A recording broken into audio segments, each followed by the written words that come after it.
Assalamualaikum warahmatullahi wabarakatuh. Welcome back to my YouTube channel Afifi Musleh. Kembali semula dalam rancangan kisah seram pada malam ini.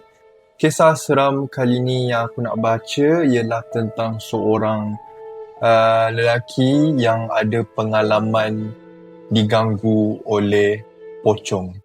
Okay? Aku tak baca lagi cerita ni, macam biasa aku baru baca intro je dulu. So, jom kita baca the whole story sama-sama. Without further ado, let's get right into it.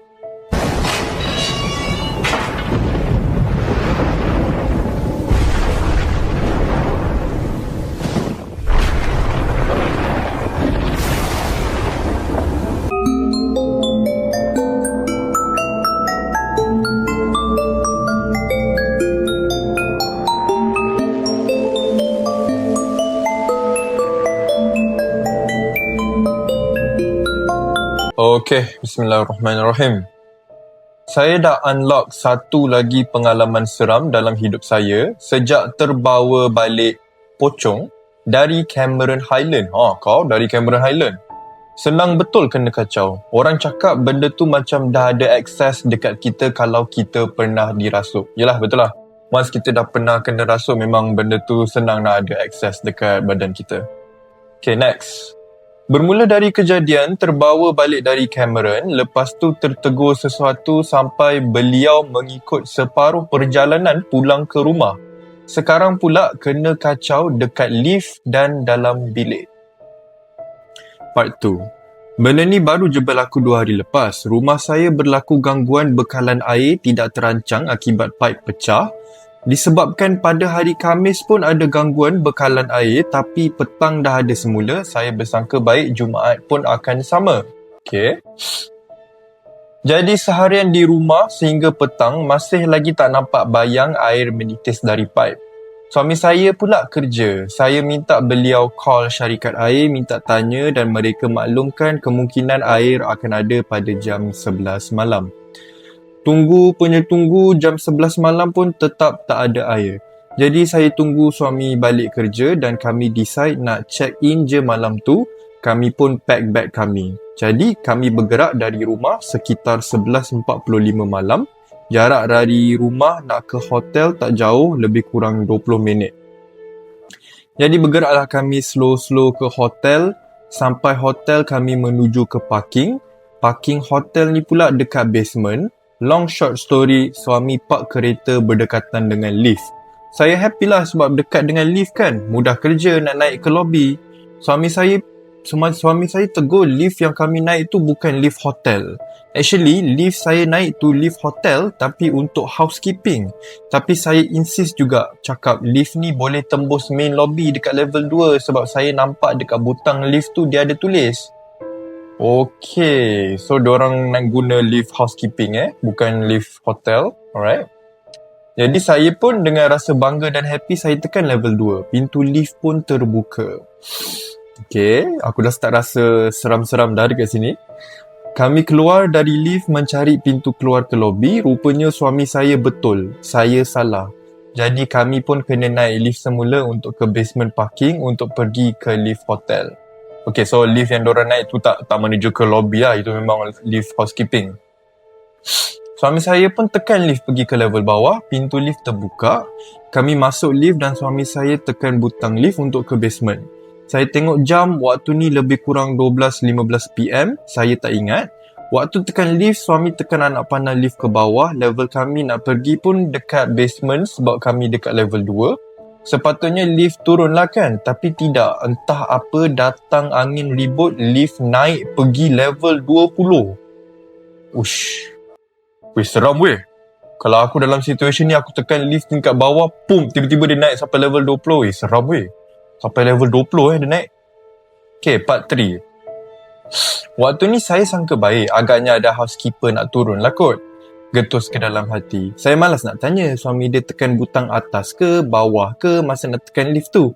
So saya husnuzon lagi. Agaknya ayang salah tekan kot. Masih lagi bercakap dalam hati. Ting! Lift berhenti tingkat 20. Jeng jeng jeng! Pintu lift pun terbuka. So sebelum pintu lift terbuka, saya siap ke belakang sikit sebab yalah dah fikir staff housekeeping kan. Kot lah bawa troli housekeeping kan sekali. Yang kami nampak cuma tingkat gelap. Sudah. Tingkat gelap, lampu tak dinyalakan, tapi saya nampak ada troli untuk tuala kotor. So saya pun diam je lah. Cuma fikir salah tekan kot. So lift tertutup.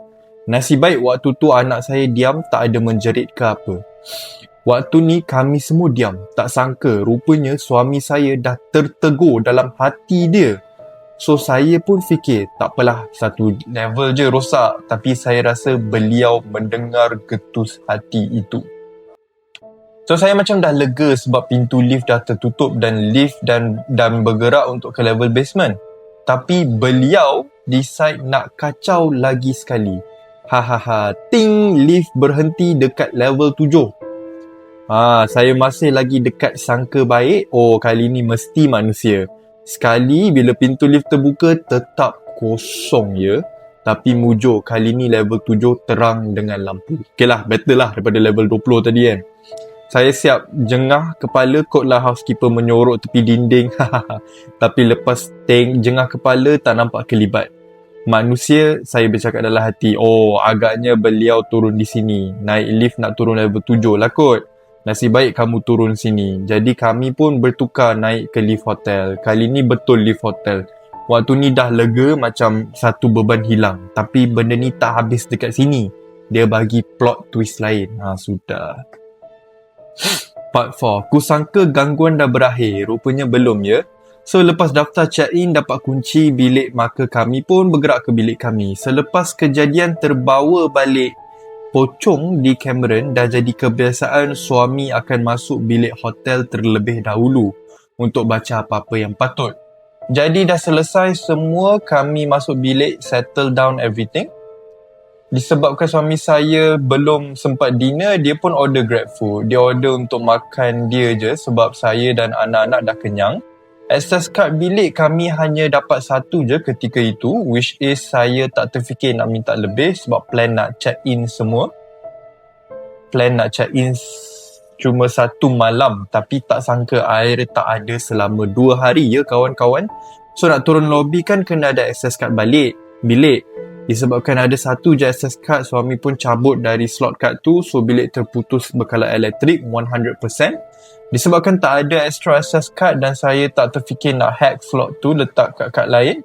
Biasa otak saya geliga, agaknya dah satu pagi lepas tu dah mengantuk penat, apa semua tak terfikir. Kebetulan anak saya dah tidur sebab dah lewat sangat dan past bedtime dia. So saya scroll threads sambil tunggu suami saya naik dari lobi ambil makanan. Okay. So sepanjang dia tunggu suami dia ambil makanan tu, dari lobi tu bilik dia tengah gelap lah, blackout. Time ni lah beliau rancak berdosa.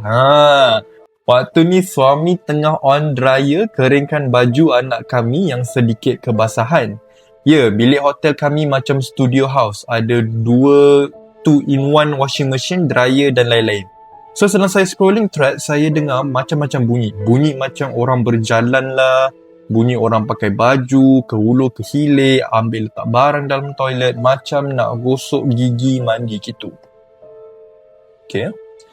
So saya dengan husnuzon yang tak pernah habis, time ni lah nak husnuzon biasa negatif je. Saya pun ayang ke? Bukan ke ayang dah keluar? Bilik dah gelap ni.